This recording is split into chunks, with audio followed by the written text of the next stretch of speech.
been quite hyped up. People were very excited about the music we made. But it was a really new sound. I think even listening to them back, you can see that Song to Sign, Chemical Beats were people were like, oh yeah, that it's kind of like music that sort of needed to exist almost. So it wasn't going to change the world, but people heard it and go, oh yeah, I like that. It's got breaks, but it's still got the excitement of acid house or techno music, but it's a bit slower and it's some of it's a bit more musical. And it was a good time. But for some people, Exit Round Us came out and left people totally cold. They're expecting more from us, and for some people, it's the greatest thing they'd ever heard. We'd made EPs. We'd always put a lot into the tracks around the sort of more club tracks. And Exit Round Us showed that we had an idea, that could last over the length of an album.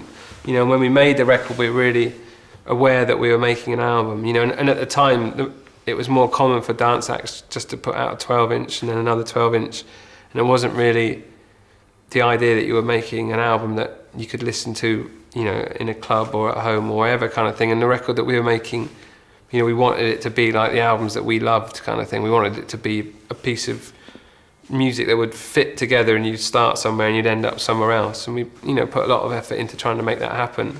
We did it so differently to any of the other records. We obviously we'd been working a long time writing the songs, but we recorded it in like 3 weeks. And that was the first with Beth Orton and Tim Burgess, working with those singers. That was a different experience for us. Working with singers has been quite easy in the fact that the music is so sort of strong and it's so evocative, and our music is.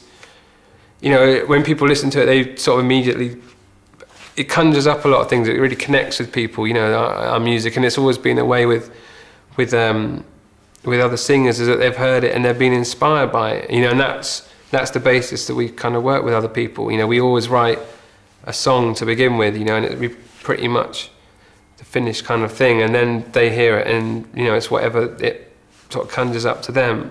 But generally, always, we only work with people whose music we really love, we're really fans, and we really trust that person, that they kind of understand what we're doing. I mean, we put on our own club, we put on with some other blokes, and we sort of think of it as this real seminal club where we first DJ, but there was probably like 60 people there jumping around. I mean, it was good for us at the time, but that's as established as we ever got, really. And then we got to DJ at clubs. It was just more we got better at doing it, learned how to put together a DJ set, and then when we were down in London, we could do it, So when we came out to London, we were doing we'd do the warm-up slots for this club called the Job Club that was going at the time. We'd just be playing literally when the cleaner was still mopping the sort of dance floor, and we'd be in the booth sort of, giving it all that, and there'd be a bloke with his broom. And he'd sort of come over and say, I really like this one. That was a label that we loved, and Andy Weatherall and Terry Farley and people were involved in it. And they used to do this fanzine, the Boys Own fanzine, that we used to read avidly when we were in Manchester. And he used to throw really good parties and stuff that we used to go to. And it was just a dream come true. We'd pressed up this Song to the Siren, like the first single, that we just recorded it in my bedroom, and we pressed it up. And Ed would take it around the shops and try and sell it to people. And Andy Weatherall was the first DJ who really picked up on it. And that for us was like, whoa.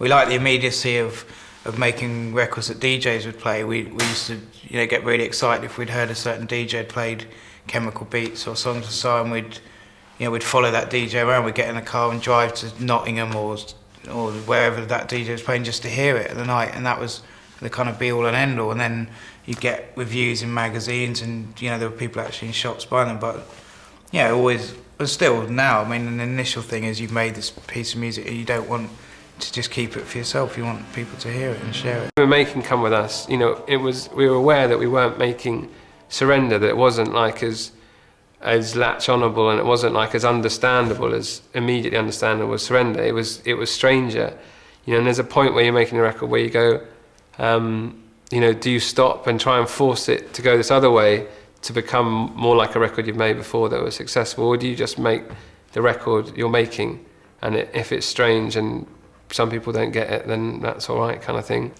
I don't know, it seemed to go on quite a long time making it.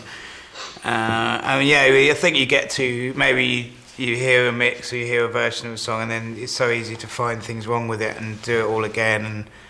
And so yeah, but I think we've lost that a bit. I think we're shaking off that, and now we're back on track. We imagined how the cutting edge would be, or how our records were. If we're making dance music, we weren't in a club like taking notes and saying, "Oh, that's working. This is working." We wanted to imagine a version of 5 minutes of music in a club, and it didn't need to be affected by anything else. So that's not really changed. I mean, obviously we do live very different lives to how we were living when we made, say, Exit Planet Dust, when we were out all the time and, in London and going to clubs and stuff. And now, we've taken a bit of stuff. But I don't think that affects your imagination, your ability to imagine a great 6-minute club record. Before I'd gone to university, I'd made records and stuff, and both of us had been going to raves in the summer of 1989, and so when we met each other at university, there weren't that many students really who wanted to go out and go to the Hacienda, even though it was like the best club in the world, like a mile up the road kind of thing. So that was just, that was something that brought us together immediately as two students who wanted to do that. And we spent a lot of time queuing up outside, and that's where our friendship was forged, really. We lived together in a student house. Tom had a little setup, a tiny little studio set up in his bedroom. So I was fascinated by all the stuff. He had a record deal for most of the time. We were students, and I used to go to the gigs with him, and then they'd put out records, and I used to get quite involved in. I just find it very exciting. It's not often you see that world. And then we started DJing together, and we enjoyed that. And then his band fell apart, and I kind of hopped in there, hoping that I could, add to the equation. We made a record together, and just spiraled out of control from there, really. But the initial impulse to make a record together was probably, it just came out of DJing and the fun we'd had doing that. There's something about Manchester in that it's a big city, but there's a small sort of community. That's the first thing that struck me about going to the Hacienda and going to clubs like Most Excellent and stuff, which was Justin Robertson was a DJ there. You just get to know everyone who went, and you would, even though we were a pair of sort of southern students, it was like, people were very open and very into it, and you'd meet. Also, it's quite liberating that you'd meet people who were making records, who were DJs, who were running clubs and stuff, and that whole world didn't seem that removed. Whereas in London, it seems like it's a whole different thing going on, and you can't be part of it because it's some sort of special world. But there, you'd meet people in Eastern Bloc Records who would be doing a club night on Saturday or something, and you'd be involved in things, and it just seemed easy to do it yourself. You could see other people doing it, and it was like, it's no great mystifying process. You just get on with it, kind of thing. I didn't see that like why you would aspire to be a rock star, or whether it was a problem. DJs are obviously playing in front of a lot of people, a lot more than a lot of rock bands are playing. And I don't, but. Sort of some cliched idea of what a rock star is or something, that wouldn't be something particularly to aspire to, The way we make records and make music and stuff is all these things coming together. We DJ, but we're musicians, and we're DJs who are musicians, and we're musicians who DJ, and it just fits together like that. We've never really sort of cut ourselves off from different things. So, it was cool for us that we could, we could be seen like a band and we could headline Glastonbury or something. But it's also cool for us that we can DJ in a club in London or something for 500 people, and it's a heads down techno session for like 4 hours. And these two really different things are important to us. And they feed what we do. We enjoyed getting to all these places. We love going to Japan and America and through Europe. Defying it. I mean, it was a really enjoyable way to live. For a couple of months. Every 2 years we're on tour. It's not too bad, and we got to go through South America, and as you made this music, and we make it a specific place with just 4 people in a room, and for me it becomes much more real when you see how much people like it. And we played in Brazil a few years ago, and I don't know, there was about 15,000 people there, and you just think, how did people get to hear this music? And there it is, they know it and love it. Exit Planet Dust had this real raw kind of funky kind of energy to it, and it had all these different ideas. And then Digger and Hole was very powerful, quite strong, aggressive, psychedelic, sort of mind melting kind of record. and then Surrender was, you know, something else. It was like I don't know. It was like those things were in it, but it just wanted to be a more flowing kind of record. I mean, it still has really extreme kind of moments, but it was, you know, Surrender.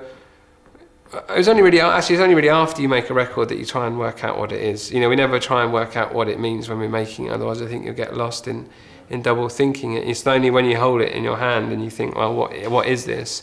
And Surrender came out to be quite like quite psychedelic, but quite intricate, quite detailed kind of record, but also like a pop record that you could really hold on to. It was just everything that I wanted in a record at that point. You know, it was like just amazing trip from the start to the end. I can listen to the first song we made, you know, in my bedroom kind of thing on a crappy stereo, but I still love it. You know, there's still ideas in it. I can still listen to it.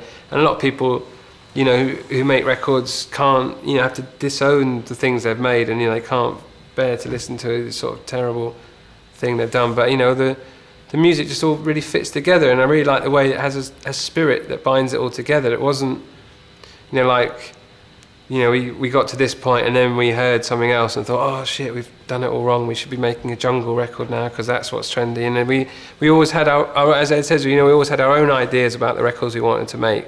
You know, it was about these, you know, this imagination, this ideas of something different, and that's what we were making.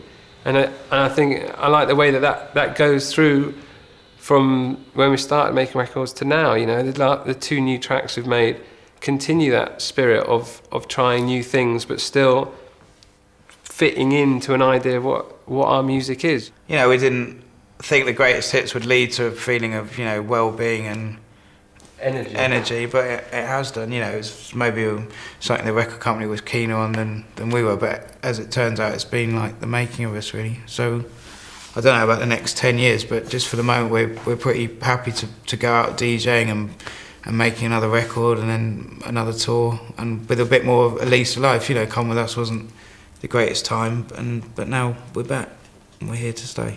There was no real seismic sort of shift in, you know, in the way we approach making music, but people, you know, in between Exit Planet Dust and Dig Your Own Hole, we made Setting Sun with Noel Gallagher, you know, and that was, you know, that was a different, you know, level of people hearing. I mean, you know, it's #1 record, and it was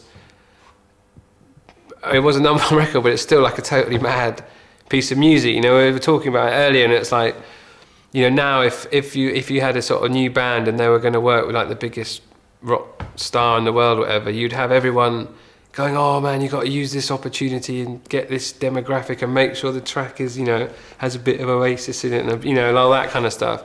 And we were so you know, like unaware of these things. We just made this sort of nasty, horrible, fuck off kind of swirling, demented piece of music, you know, and that was the thrill for us, that we were sort of smuggling in this record to the sort of #1 spot, because it, you know, it had Noel on it, but it was still a dirty, churning, you know, mess kind of thing. Well, it's unplayable almost. Chris Evans had the breakfast show on the radio. He had to, you know, he loved Oasis. Obviously, he was right crawling up to Noel and that. And he had to take it off. He said, I can't listen to this. And that's cool, you know. We made a record that just you either in it, you either liked it or you didn't. It wasn't, you know, bland and plastic and past you.